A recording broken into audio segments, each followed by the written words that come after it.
Ang landi-landi mo, pati asawa ko? Nilalapitan mo, nilalandi mo?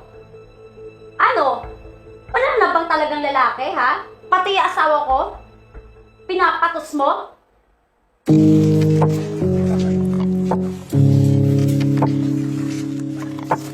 Hi, babe! Diyan ka na pala. Saan galing? O, dun lang. Pinuntahan lang ako. Kumain ka na ba? Di pa nga, babe. Ano ba naman yan? Di ba sabi ko sa'yo, anong ka ng papa ko? Wala nga kaming break kanina kasi ang dami namin trabaho. O sige, ano, gusto mo ba ipagluto kita? O sige. Anong gusto mo? Kung ano lang meron dyan, lutuin mo na. Ano ba naman to? Sige lang, sabi ka na. Kahit ano na. Tina ka sa rep. Gusto mo ba ng adobo, tinola? Tinola na lang para may sabaw. Ay, yan naman. Ikaw talaga, ang hilig mo talaga sa mga sabaw-sabaw na yan. Haloka to. Ano? Babe, alam mo ba? Kanina, may napuntahan ako. Sobrang ganda. Gusto ko punta tayo doon, tapos mag-date tayo. Sige na, uy, ano ba? O sige, no problem. Parang ayaw mo naman. Oo nga, pupunta tayo doon. Kailan ba Talaga gusto? ba? Ang sweet mo talaga. Siyempre.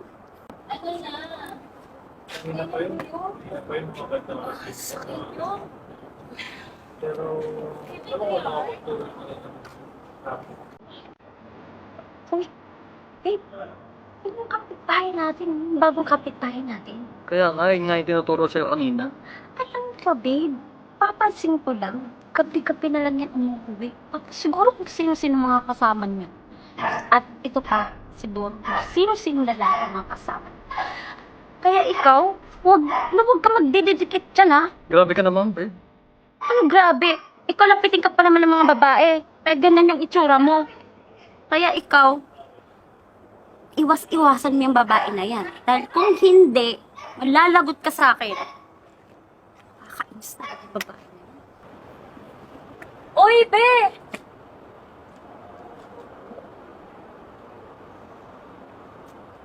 Ako? Oo, ikaw. Okay.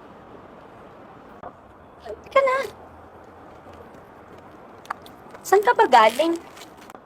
Galing po ako gym. Oo, tamang-tama. Gutom ganyan. Ayan. Kumain ka muna. Diet ako eh. Ganun ba? Ano nga pala pangalan mo? Mia po. Mia. Di ba ang mahal-mahal ng upa mo dyan? Buti nakakaya mo. May parents ka ba dito? Asan yung parents mo? Dami niyo naman punta nung te. Nanakot eh. Pagod po ako eh. Saglit lang. Last na talaga to. May sasabihin lang ako sa'yo. Alam mo kasi, may advice lang ako sa'yo. Kasi ako, babae din ako. Babae ka rin. Kasi napapansin ko, lately, parang inuumaga ka na ng uwi. Alam mo yun? Saan ka pupunta? Tsaka ano ba yung ginagawa mo? Uy, huwag mo mamasamahin yung sinabi ko, ha? Kasi babae ka rin. Tsaka ingatan mo yung sarili mo. Sorry po ah. Hindi po kasi alam yung sinasabi. Uy, one day, pasasalamatan mo rin ako. Ano? Wag lang talaga yung asawa ko. Kasi nagkalalagay talaga yung babae na yan. Ito na pala itong pagkain ko. Buti na lang pala talaga, hindi kumuha yun. Ay, ganun lang pala yun.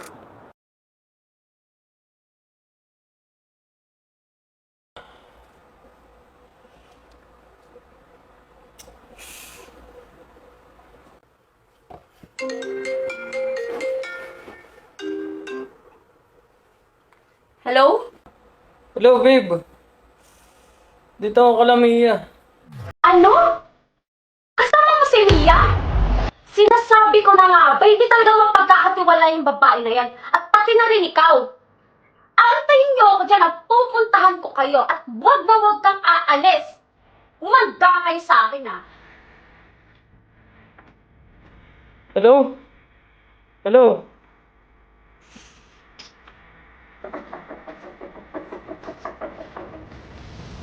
Ay, syempre ba na? Kasi asawa ko. Kumabi ka nga dyan.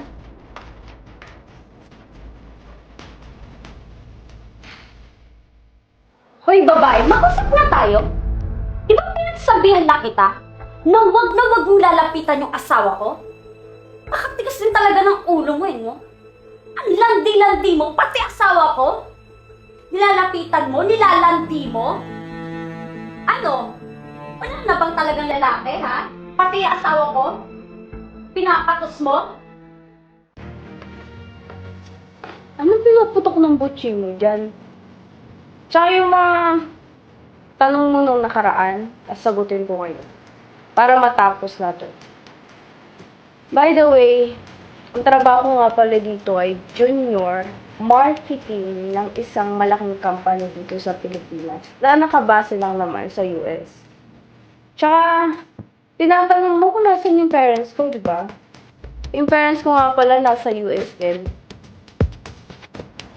Oo nga pala. Pumunta ka nga pala dito para sa asawa mo. Yung asawa mo kasi, yung sagasaan, nandun. Sigasuhin mo naman. Nabali ata yung buto. Dali mo na sa ospital.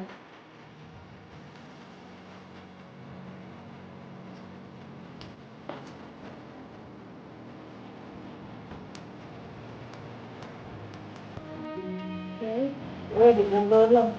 Ay, ganun ba? Wala, medyo masakit yung braso. Kung tayo ng hospital, papagamit kita. Ha?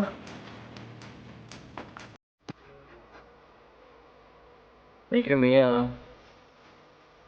Buti na lang nandyan ka. Hindi dahil sa'yo, baka anong nangyari sa akin. Mia, pasensya ka na. Pasensya ka na sa mga nasabi ko sa'yo. Okay lang. Sige. Paano mauna na kami, ha?